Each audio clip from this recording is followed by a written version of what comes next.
Hanap mo ba ay good vibes mula sa mga storyang hatid ay good news? Sagot ka namin!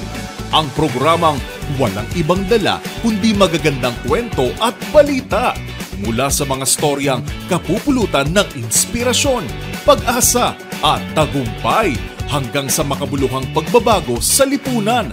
Siguradong good vibes yan! Dito lang sa programang magbibigay ng mga balitang mas maganda pa sa good news. Ang The Better News. Mapapanood mula Lunes hanggang Biyernes, 1 p.m. sa DZRH TV. Magandang araw Pilipinas! Nasa ang parte man kayo ng bansa, sisiguraduhin namin aabot sa inyo ang mga balitang mas maganda pa sa good news. Bawal muna ang nega dahil hatid namin ng mga kwentong kapupulutan ng inspirasyon, pag-asa at kaalaman. Live sa DZRH TV Facebook, YouTube at DZRH News website, ako po si Angelica Cosme at ito ang The Better News. Una sa Pilipinas, una sa Pilipino.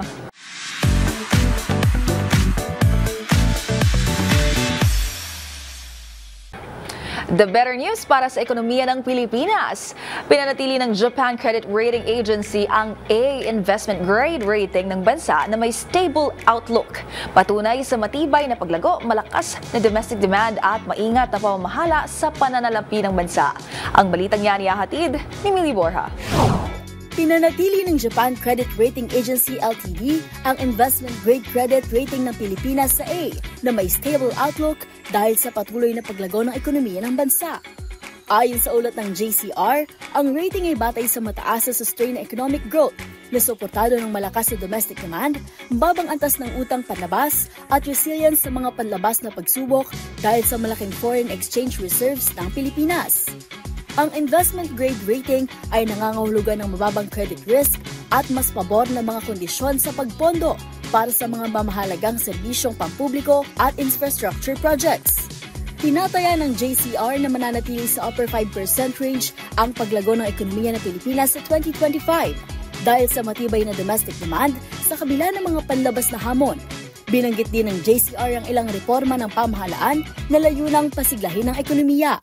Kabilang dito ang Build Better More program ng Administrasyong Marcos na nagtutuon sa pagtaas ng infrastructure spending sa pamamagitan ng public-private partnerships at ang Create More Act na layuning pagandahin ang investment climate, linawin ng VAT coverage at ayusin ang tax refund system. Binigyan din ng JCR na nakatulong ang mga reformang ito sa pagpapalakas ng tax incentives at ang pagpabuti ng kalagayan ng mga mamumuhunan. Bilang karagdagang punto, binanggit din ng JCR na bumaba ang poverty rate sa mga mabilis na antas dahil sa pagtaas ng average hourly wages sa bansa. Tinukoy rin ng ahensya ang malakas na foreign exchange position ng Pilipinas at ang hakbang ng pamahalaan tungo sa fiscal consolidation sa ilalim ng medium-term fiscal framework. Samantala, sa hiwalay na pahayag, ikinatuwa ni Bangko Sentral ng Pilipinas Governor Eli Remolona Jr. ang pagpapanatili ng JCR sa rating ng bansa. Makatutulong umano ito sa pagpapalakas ng investments mula sa Japan, isa sa mahalagang kaagapay ng Pilipinas.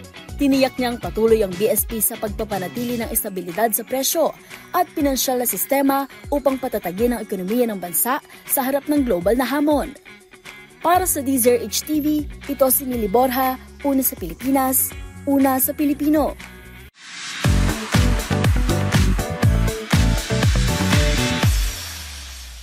Samantala, mas marami pang batang Pinoy ang magkakaroon ng pagkakataong makapasok sa kindergarten dahil sa nirebisang patakaran ng Department of Education. Sa ilalim kasi ng ating tuntunin, maaari na mag-enroll sa kinder ang mga batang maglilimang taong gulang sa o bago ang October 31 ng school year. Ang iba pang detalye, ihahatid ni Rovic Manuel. Hinago na ng Department of Education ang pulisiya sa pagtanggap ng mga batang wala pang 5 taon sa kindergarten ngayong Hunyo. Batay sa bagong guidance ng DepEd, ang mga bata na maglilimang taon hanggang October 31 ay maaaring tanggapin sa kindergarten. Ito ay mas malawak kumpara sa dating cut-off date na August 31 lamang. Samantala, ang mga bata na maglilimang taon pa lamang sa Nobyembre o Disyembre ay pwede pa rin tanggapin sa kinder basta nakatapos sila ng 1 taon sa Early Childhood Development Program sa mga Child Development Center o Learning Center na kinikilala ng DepEd. Ayon kay Education Secretary Sani Angara, nauunawaan umano ng kagawaran na magkakaiba ang edad ng mga bata sa sa pag-adapt sa early childhood learning, kaya dapat bigyan sila ng mas malawak na pagkakataon na makapasok sa kindergarten. Ang bagong guidelines ng DepEd ay magiging epektibo sa school year 2025-2026. Para sa DZRH TV, ito si James Galange, una sa Pilipinas, una sa Pilipino.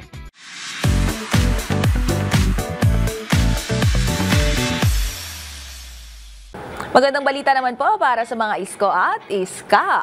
Muli na namang kinilala ang galing ng Universidad ng Pilipinas, hindi lang sa bansa kundi sa buong mundo. Pasok kasi ang UP Manila at UP Diliman sa prestiyosong 2025 Global Rankings ng Center for World University Rankings. Para sa mga detalye, narito ang report ni Rose Babiero. Napasama ang University of the Philippines, Manila at Diliman sa mga pinakamagagaling na universidad sa buong mundo, batay sa 2025 rankings ng Center for World University Rankings o CWUR. Nakapagtala ang UP Manila ng overall score na 67.4 at nakapwesto sa 1,677 sa global rankings, kung saan kabilang ito sa 7.9% sa mahigit na 21,000 universidad na sinuri sa buong mundo. Nakapagtala rin ito ng rango na 1,047 sa employability at 1,607 sa research. Naungusan ng UP Manila ang ilang kilalang universidad sa ibang bansa, tulad ng University of Tulsa sa USA, Antonio Nariño University sa Colombia, at Lithuanian University of Health Sciences at Cleveland State University. Samantala, pasok din ang UP Diliman sa top 8.4% ng mga universidad sa buong mundo na may overall score na 67.0. Ayon kay UP Manila Chancellor Michael T., ang pagkilalang ito ay inspirasyon para sa komunidad ng UP Manila at nangakong ipagpapatuloy ang kanilang mandato na magturo, lumikha ng bagong kaalaman at maglingkod sa bayan. Matatanda ang sa 2024 to 2025 US News and World Report, napasama na din ang UP Manila sa top 500 best global universities, ang nag-iisang pamantasan mula sa Pilipinas na nakasama sa listahan. Taong 2012 nang magsimulang maglabas ang CWUR ng Global University Rankings. Bata ito sa education, employability, quality of faculty at research performance na sumasaklaw sa research output, high-quality publications, influence at citations. Para sa DZRH TV, ito si Rose Babiera. Una sa Pilipinas, una sa Pilipino.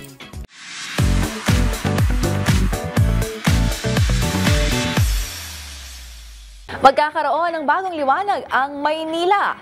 Yan ay magsimula ng bumida, makulay na lights and sound show sa historical na Jones Bridge. Bahagi ng proyekto ni Pangulong Bongbong Marcos na layunin muling pagandahin at bigyang buhay ang Ilog Pasig. Silipin po natin yan sa report ni Dustin Bayo. Nakadakdang magliwanag sa pamamagitan ng lingguang lights and sound show ang Jones Bridge sa Binondo, Maynila na nagsimula na sa June 7, araw ng Sabado. Ayon sa Department of Human Settlements and Urban Development of the Sud, ang inisyatibang ito ay bahagi ng patuloy na pagpapasigla sa Ilog Pasig sa ilalim ng Pasig Bigyang Buhay Muli o PBBM project, isang flagship program ng Marcos administration na naglalayong bigyan ng bagong buhay ang isa sa mga iconic waterways ng Metro Manila. Sinabi ni DASUD Assistant Secretary Mark Sambar, ginagawa na rin ang ikatlong bahagi ng proyekto upang gawing mas madaling mapunta ng publiko ang tabing ilog. Ang esplanade ng Ilog Pasig ay pinalawak upang bigyan ng mas maraming espasyo para sa paglalakad, pagbibisikleta at pamamasyal. Ang mga itatampok na lights and sound show ay inaasahang maging isang pangunahing atraksyon, hindi lamang para sa mga residente ng Maynila, kung hindi pati na rin sa mga turista na gustong makita ang panibagong tanawing na lungsod sa gabi. Sinabi ng Assistant Secretary Sambar na itatampok ng makulay na display ang kagandahan ng arkitektura ng tulay at ang historical significance nito at itatransform itong isang cultural landmark tuwing weekend. Para sa DZRH TV, ito si Dustin Bayog. Una sa Pilipinas, una sa Pilipino.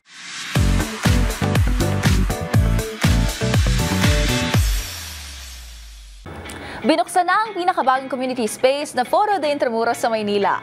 Tampok dito ang iba't ibang heritage at modern design sa likha ng ilan sa mga nagtanging Pinoy artist. Ang better news pa ay free lamang daw po ang entrance. Dahil itong report ni James Galange.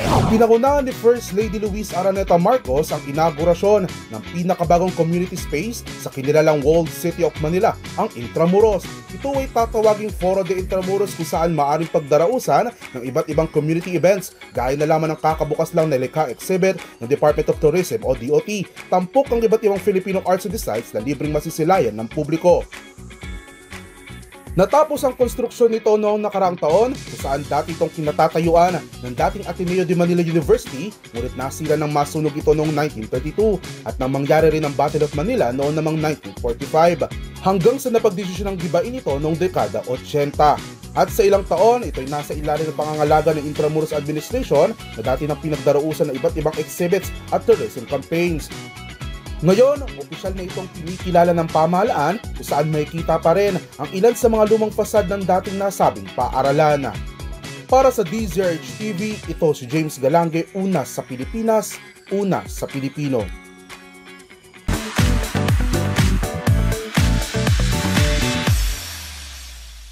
Samantala sa iba pang balita, may handog ang Philippine Post Office sa yumaong si Pope Francis, isang commemorative seal bilang pag-alala sa kanyang pamana ng pananampalataya, habag at paglilingkod sa sangkatauhan.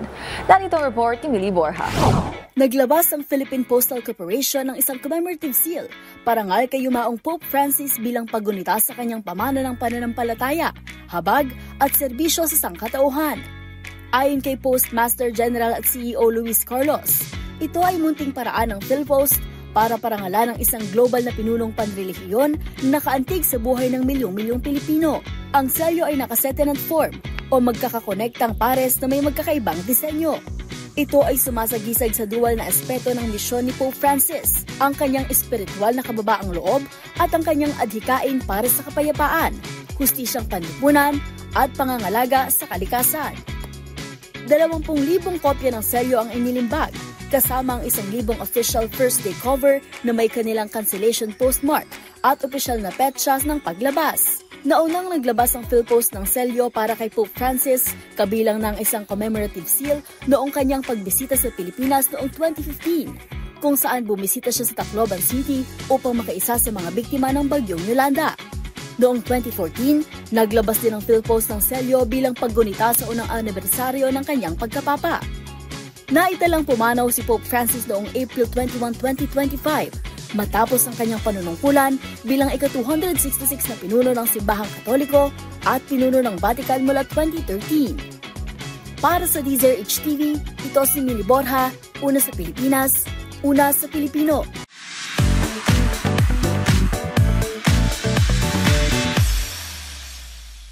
From carpets to handbags, hindi po nasayang ang pamosong red carpet na nagdaang 2025 Cannes Film Festival matapos itong bigyan ng panibagong buhay sa tulong ng upcycling. Bago pa man ang festival, planado na ng organizers na ipamahagi ito sa isang non-profit organization para linisin at muling pakinabangan bilang bag, sombrero at chinelas. Ang mga detalye alamin natin sa The Better News Report ni Arnold Herrera.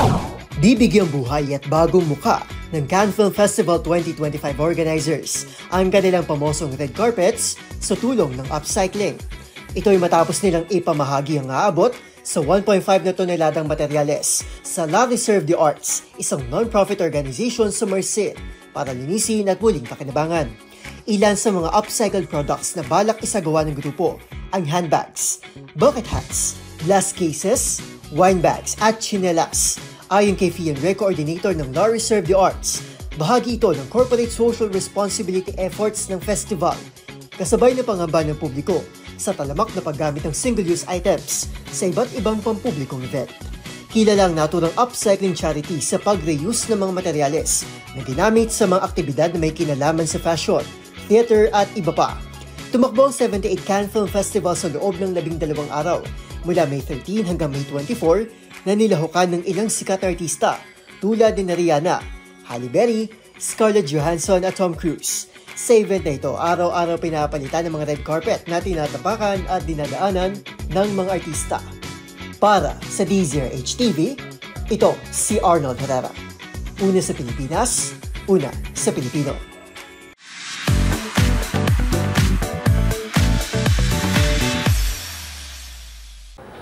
The Better News naman tayo pagdating sa mundo ng palakasan. Pasok na sa FIBA 3x3 U23 World Cup 2025 ang Women's U team matapos ang dominanteng pagtatapos sa Youth Nations League sa Qatar. Para sa Balitang Sports, ihahatid yan ni Millie Borja. Nakakuha ng slot ang Gilas Pilipinas Women's 3x3 Youth Team sa FIBA 3x3 Under-23 World Cup 2025 matapos ang kanilang malakas na pagtatapos sa FIBA 3x3 Youth Nations League Asia Pacific sa Doha, Qatar. Bubuo sa koponan sina Casey De La Rosa, Christine Cayabyab, Cheska Apag at Chelo Pagdulangan. Sila ay lalaban sa Shao'ang, China sa darating na September 17 hanggang 21, 2025. Magugunitang nanguna ang koponan sa Women's Division matapos mag-post ng 530 points sa 6 na stop ng torneo. Nagkamit sila ng unang pwesto sa 4 na mga ito. Samantala, ang men's squad na sina Nick Cabanero, Antonio Eusebio, Irene Galas at ZJ Etule ay matatag na nakapagtapos sa 2 pwesto sa bawat stop at nakaipon ng 420 points. Para sa DZRH TV, ito si Mili Borja, una sa Pilipinas, una sa Pilipino.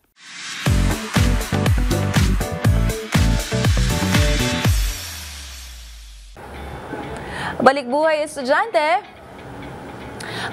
estudyante ang aktor at Army Reservist na si Mateo Gritchelli.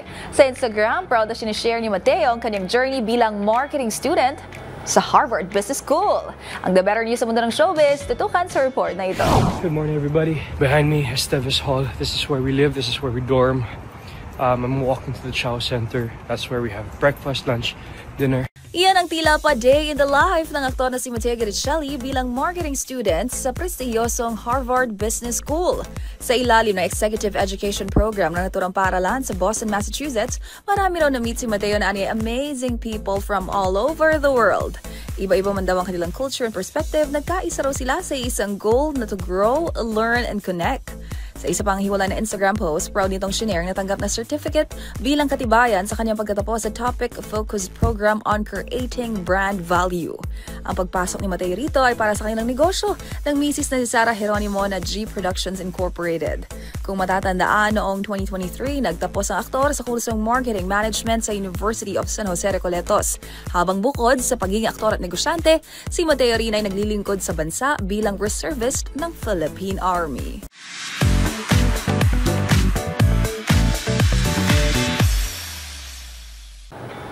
At yan ang mga balitang hashtag Pampagood Vibes para sa inyo. Magkita-kita po tayo muli bukas. Dala pa rin ang mga balitang tiyak magpapa-feel better sa ating lahat. Para naman sa mga live streamers sa website, palagi lang pong tumutok. At kung may gusto kayong i-share na kwentong hatid ay Good Vibes, alam niyo na po yan. Diyan lang sa ating comment section. Tandaan, libre ang umiti at maging masaya. Kaya naman, huwag mo na itong ipagkait sa iba. Hashtag Good Vibes lang. Ito po ang The Better News. Para sa DZRH TV, ako po si Angelica Cosme. Una sa Pilipinas, una sa Pilipino.